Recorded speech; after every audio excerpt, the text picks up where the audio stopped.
একটা করতে চাইলে যখন আরেকটা হয়ে যায় তখন মেজাজটা কেমন হয় বলেন? তো দেখেন তো আমি করতে আসছি আর হচ্ছেটা কি? দেখেন তো মনে হচ্ছে আমি যেন বুন্দিয়া ভাজছি। আসলে আমি কিন্তু বুন্দিয়া ভাজছি না। আমি অন্য একটা জিনিস বানাইতে আসছিলাম। কিন্তু জিনিসপত্রের উপকরণগুলো আমার কাছে ছিল না, যেই কারণে এমন একটা অবস্থায় পড়ে গেছি। প্রত্যেকটা জিনিস তো শুধু বানালেই হবে না। জিনিসপত্র বানানোর জন্য উপকরণগুলোও থাকা জরুরি। আসসালামু আলাইকুম, কী অবস্থা সবার? আমার মেয়েটা আমার কাছ থেকে জিলাপি খাইতে চাইছে। এর আগেও আমি জিলাপি বানিয়েছিলাম। সেদিন আলহামদুলিল্লাহ সফল হয়েছিলাম।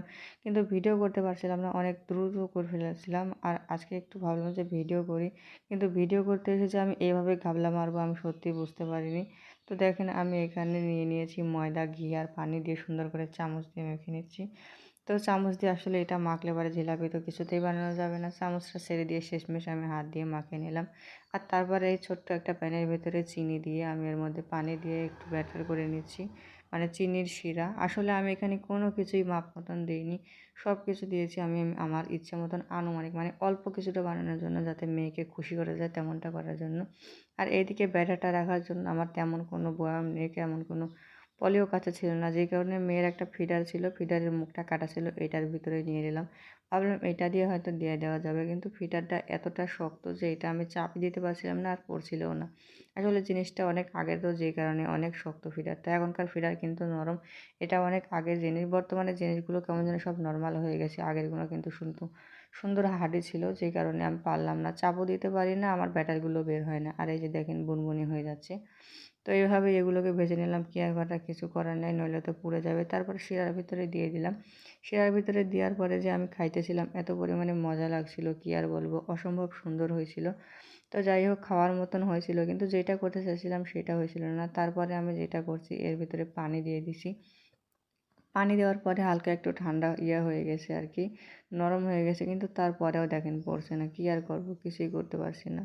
একটা চেষ্টা করছি তো আরেকটা হয়ে যাচ্ছে। এই যে দেখেন এমনভাবে পড়ছিল যে কি আর বলবো, এটাকে কোনোভাবে কি জিলাপি বলা যায়? দেখেন তো কী ভাবছি আমি, এগুলো মনে হচ্ছে যেন বেগুনি। তারপরেও আলহামদুলিল্লাহ আমার মেয়ে বারবার আসছিল খাওয়ার জন্য। তো আমি এটা ভাবছিলাম যেমনই হোক না কেন ওকে দিয়ে একটু খুশি করতেই হবে, ও অনেক খাইতে চাইছিল। তো এগুলোকে তুলে শিরার মধ্যে দিয়ে দিলাম। আর তারপর এটা প্লেটের ভেতরে দিয়ে দিলাম। আলহামদুলিল্লাহ এটা খাইতে এতটা মুচমুচে হয়েছিল, ভেতরে দেখেন রস যেন টুপটুপ করছে। কিন্তু কি আর করার, ঠিকঠাক মতন আসলে আমি করতে পারি নাই, হয়তো করতে পারছি কিন্তু ঠিকঠাক মতন হয় নাই। তো যাই হোক, এবার একবারে লাস্ট যেটুকু আছে, আমি তো ব্যাটার কিছুতেই ফেলবো না, ব্যাটারটা পুরোটাই আমি ঢেলে দেবো উপরে, যা হয় হোক, না হয় না হোক। তো এই যে দেখেন এবার কিন্তু মোটামুটি একটা সিস্টেম মতন আসছে, কিন্তু এবার একটু নরম হয়ে গেছে বেশি, যেই কারণে দেখেন কেমন যেন হয়ে গেছে। যাই হোক, একটু হালকা করে ভেজে নেব এটাকেও। ভেজে নিচ্ছি। জিলাপি হয়নি তো কী হয়েছে, খাওয়ার মতন কিছু একটা হলেই হলো। চিনি দিয়েছি, ময়দা দিয়েছি, এতটুকু চিনি দিয়ে শিরা বানিয়েছি। ময়দার কথা তো বাদই দিলাম, এগুলো তো আর নষ্ট করা যায় না।